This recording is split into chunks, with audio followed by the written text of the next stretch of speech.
בשם האב והבן ורוח הקודש אלוהים אחד. بسم الاب والابن والروح القدس الاله الواحد امين. بسم الاب والابن والروح القدس. ابو وبرو روح القدس حادلوه لشبح. በስመ አብ ወወልድ ወመንፈስ ቅዱስ አሐዱ አምላክ አሜን። Greetings. In this video, I want to discuss the Triadic Basmala. Now, the word Basmala is an Arabic term which refers to a statement that's made in the name of God. And of course, the most well-known and widely used Basmala in Arabic is the phrase which opens all but one of the chapters of the Quran.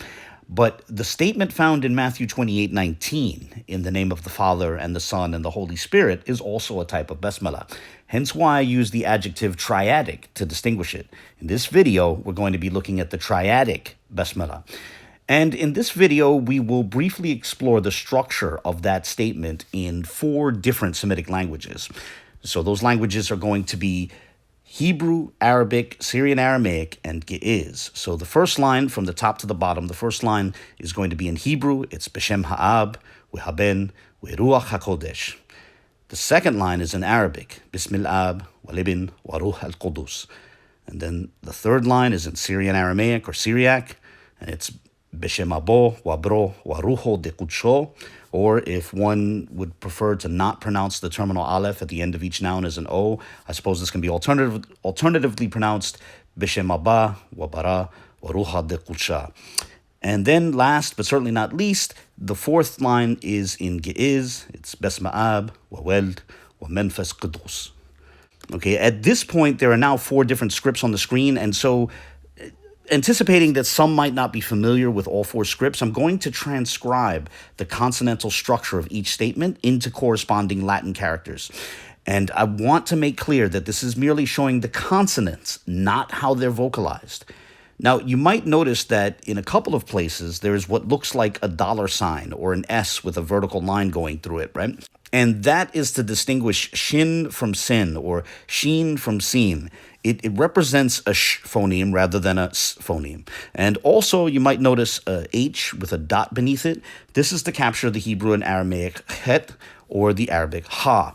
Now, I realize that at this point, the screen is quite crowded, but I did this so that interested viewers who aren't familiar with one or more of the scripts could see the similarities and differences in the consonantal structures of these different statements. And in a moment, I'm going to start color-coding these the different elements within each statement.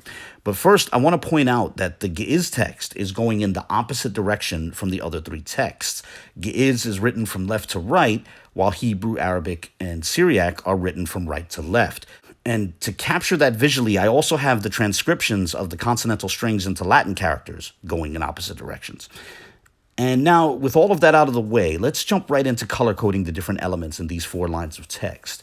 Now, each line begins with the same preposition, the equivalent of the Hebrew bet or the Arabic ba, which I've marked in dark brown at the start of each line. This is the preposition which means in, right? Be. In each line, that preposition is prefixed to a noun, and that being in each case the respective language's word for name, which I've colored in light brown. So the Hebrew text has B'Shem, the Arabic text has Bism, the Syriac text has B'Shem, and the Ge'ez text has Besma. In each case, it means in the name. Next, we can highlight all the definite articles in orange. For all the similarities between these languages, this is the place where they really differ. The Hebrew definite article is a prefixed he, while the Arabic definite article is a prefixed alif lam, al. Meanwhile, the Aramaic definite article takes the form of a terminal aleph, which is to say an aleph attached to the end of each noun. Meanwhile, Ge'ez does not have any explicit definite article, so no orange appears on that bottom line. From there, we will color the conjunctions in pink. In each line, there are 2 conjunctions, one each before the respective language's reference to the Son and the reference to the Holy Spirit. In each case, it's going to be the standard conjunction which is found across all the Semitic languages, wa, though it's pronounced like a V phoneme in modern Hebrew. And then from there, we can turn to the 4 remaining words on each line. Those 4 words refer to the 3 persons of the Trinity. The first is the word for father, which we will mark in red. In all languages, that word is simply ab. Then we come to the word for son, which we will mark in green. The Hebrew word is ben, while the Arabic text has ibn. The Aramaic word is bar, while the Ge'ez text has weld. And I'm going to circle back to that Ge'ez term in a bit. But for now, let's move on to each language's word for spirit, which we'll put in blue.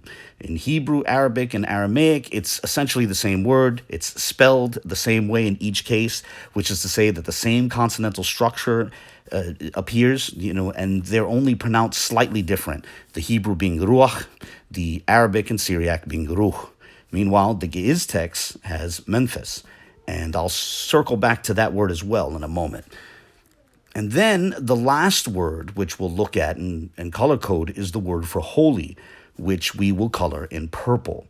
In this case, all 4 languages use pretty much the same word with minor differences. 2 of the languages use a shin, while the other 2 use a sin, and 2 of those languages employ a wa as a mater lecciones. But the words are basically the same. From the top downwards, they are kodesh, kudus, Kudsh, and Qidus. Okay, now at this point, the only part which isn't colored in is the prefix dalet at the start of the Syriac word for holy. That prefix dalet often serves as a sort of genitive particle, signifying that the word before it is in a construct state relationship with the word which follows it. And in that regard, it's like the preposition de in Spanish, and as well as the related prepositions in other Romance languages. And since this does not have any counterpart found in the other 3 languages on the screen, I'm just going to simply mark it in gray. And now, with that, every element within each statement is color-coded. However, a moment ago, I said that I would circle back to a couple of words in the Ge'ez text. And my reason for doing so is because the relevant terms might initially strike the eye of some viewers as being rather different from the corresponding terms in the other Semitic languages. So I just want to attempt to illustrate how these alternative terms are likewise firmly within the Semitic spectrum. The first of those 2 terms is weld. That's the word for son. Arabic has a corresponding term, walad, which is spelled exactly the exact same consonantal structure, right? It's walam dal, right? It's essentially the equivalent of WLD, right? And that term appears in the Quran. For example, in the 47th verse of Surah Al-Imran, the 3rd chapter of the Quran, so essentially 347, when the Virgin Mary asks the angel how she can have a son when no man has touched her, the word used for son there is walad. And this term is from the same root as the verb to beget. Now, Hebrew has a corresponding term with a yod instead of a wa as its first letter, and that word is yeled. And with that in mind, I would propose that Isaiah 9:6 shows how the word ben and the word yeled are somewhat synonymous, right? Their semantic ranges overlap a bit, as that verse, Isaiah 6:9, has a bit of a doublet, and it reads in part, Yeled yulad lanu, a yeled is born to us, ben nitan lanu, a son is given to us.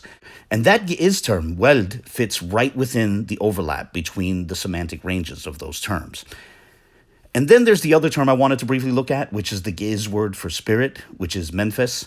The initial consonant, which is equivalent to a mem corresponding to the Latin m, allows us to think of this word as a sort of participle. The root is found in the other 3 letters, and that root also gives rise to the Hebrew word nefesh and the Arabic nafs. And in the entry for nafs in Edward William Lane's Arabic Lexicon, there is some interesting discussion on how certain Arabic writers understood nafs to be synonymous, in some sense synonymous, with ruh, though there were other Arabic writers who insisted on a more nuanced distinction between nafs and ruh. And I share that only to capture that within the Semitic spectrum, some understood the word nafs to have a semantic range which overlapped with that of the word ruh. So it's understandable if a participle form from the same root as nafs, produces the Ge'ez word for spirit. And with that, I'll stop here. I hope you found this brief exploration of the Triadic Basmala in 4 different Semitic languages interesting. As always, I welcome any comments, questions, or criticisms, so feel free to share your thoughts, and God bless.